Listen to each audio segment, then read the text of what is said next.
What is up, guys? Jeff here for One Fish, Two Fish. Today we are going to give you guys a bit of an update video with some changes, and actually the first sort of, not big problem, but the first problem that we are having with the 1350 gallon tank. As you guys know, let's just do a quick peek here. The 1350 gallon tank has got, it is based around our stingrays, but it has got a bunch of clown loaches. It's got a nice ballast shark you can see there. It's got some monster tinfoil barbs. Let's see what else we can find. It's got the Oscars in the back.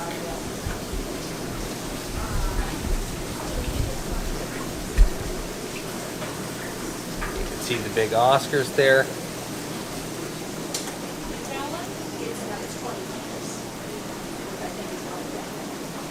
It's got the monster ID sharks. It's got three beautiful stingrays. I'm going to give you another 30-second walkthrough of this and see if you guys can pick out. It's just a big fish turd that just evaporated. See if you guys can recall what is missing from this tank. Little black red-tailed shark under there, 4 inches long. So, what is missing? If you guys recall, up until about 2 weeks ago, we had some Frontosa in there. We had one very large Frontosa. No, we actually had two very large Frontosa, and we had a handful of Zaire Frontosa. Zaire, basically the same fish. Zaires are just a very bright blue compared to your normal Frontosas. Maybe 6 weeks ago, a month ago, we did lose one of the Frontosa, one of the bigger guys. We didn't really chalk it up to anything other than he was just a very big fish. We didn't know how old he was. We didn't really know a lot. We didn't see any fighting in the tank, and we do watch the tank even overnight. So we didn't really chalk it up to anything other than just we lost a fish, and it's unfortunate, but you do lose fish. So fast forward about a month, and we have had to take this guy out of the tank. So you can't tell as much anymore because he has been in this tank for a little while now. And this tank, he's the only fish in there. It's got a big filter on it. It's obviously not opportune for him. It is only I believe it's a 66 gallon tank. Obviously not near big enough for this fish. But without knowing what was happening in that tank, we do have a suspect. These fish do prefer a specific pH, and that tank isn't. I can't remember off the top of my head if they like a lower or a higher. Bailey, the higher or the lower for the Frontosas? They want a higher pH or a lower? So they're looking for, you know, an 8 and up, kind of an 8 to 9 pH. Where that tank has a little bit lower of a pH. We think that over, you know, the course of however long he's been in there, the pH was just starting to get to him, and he did get sort of raggedy very, very fast. I'm trying to zoom in a little bit on his forehead, but it's very hard with you can kind of see the little mark on his forehead there. So he did kind of get beaten up, and we don't even think it was because we don't even think it was from a fish. We just think the levels in that tank, he just wasn't happy with it. So, and the problem with it was it did take a little bit of time for us to, I don't want to say catch it, but to kind of notice it, because it was sort of all at once where he did look like he, where he had gotten beat up. So after about a month to 6 weeks after the other one did pass away, we did notice this guy had started to look beat up.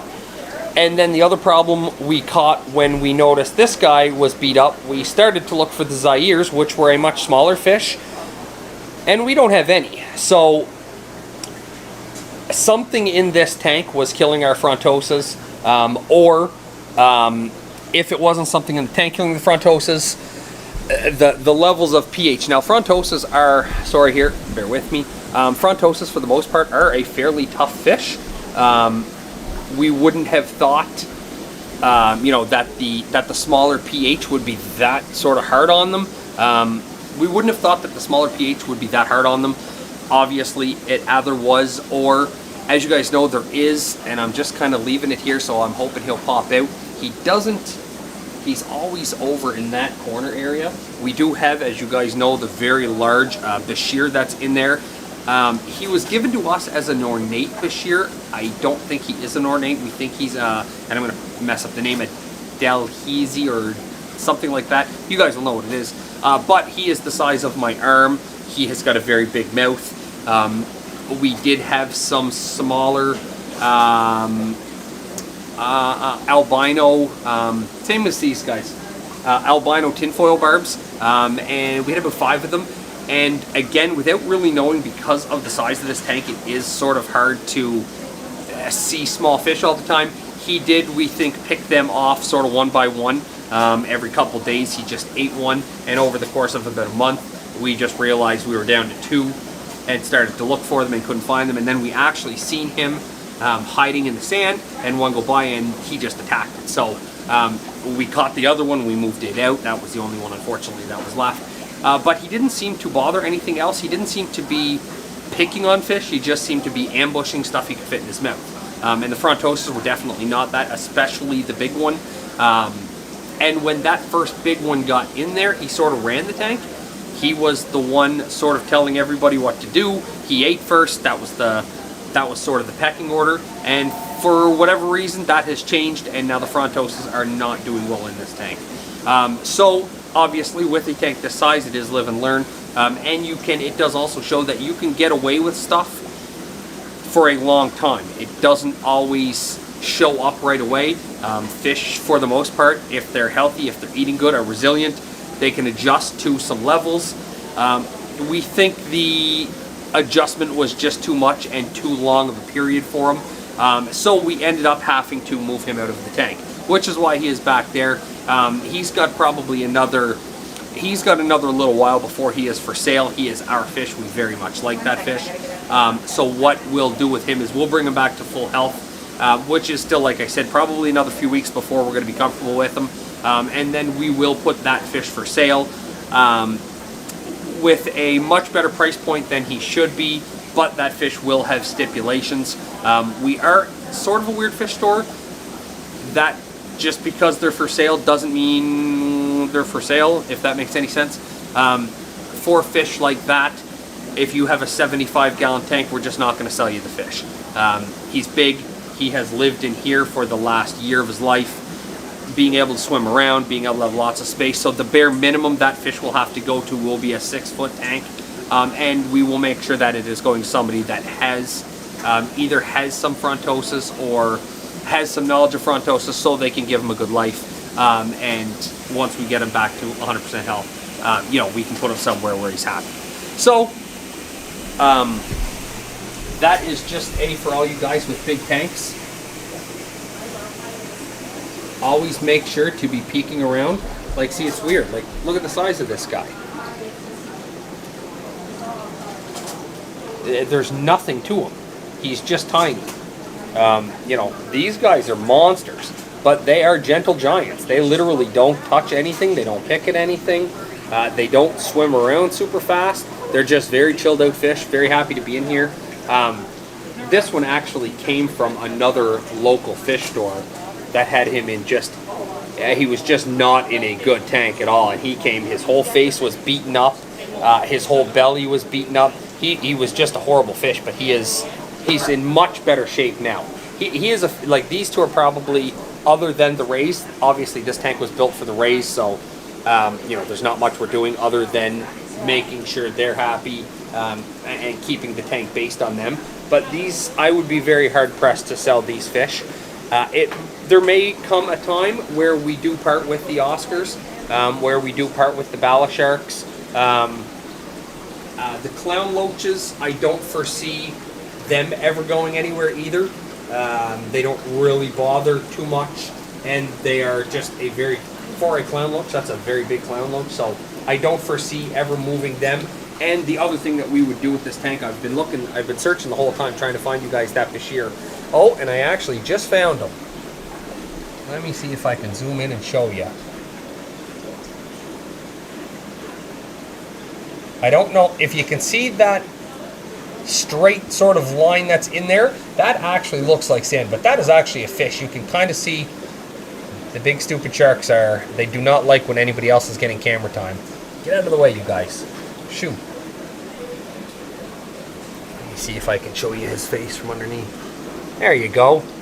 So that's him sitting there, covered in sand, waiting for something tiny to go by. Oh, wait now. There we go.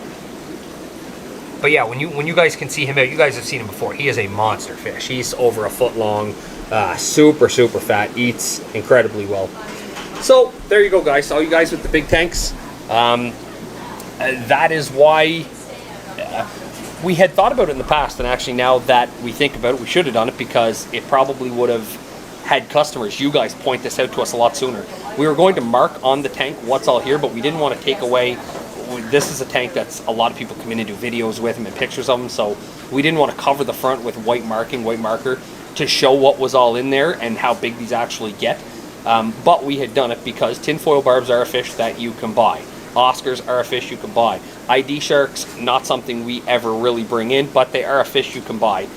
So we just were going to put on them what they are, the size they can get, but maybe what we'll do is we'll put that on the other side, and that way when it says, you know, there's 6 frontosas in here, maybe a customer points out to us, I don't see any. So anyway, guys, that's sort of the first bad update we've done with the 1350 since we've had it.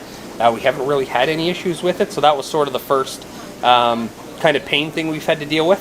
But like I said, we did get the big guy out. He's doing much better where he is now. We'll medicate him back up, and then we'll decide what we're going to do with this long term. Guys, leave in the comments. Make sure to subscribe if you have any thoughts of what we can do. You guys know what I want. I think I want to do discus. I think it would be a phenomenal discus tank. I'm zoomed right into my big old face again. That's why I never use the zoom on this, because I always forget to unzoom it. But yeah, a nice big discus is what I'm thinking. But anyway, there you go, guys. We'll see you in the next one.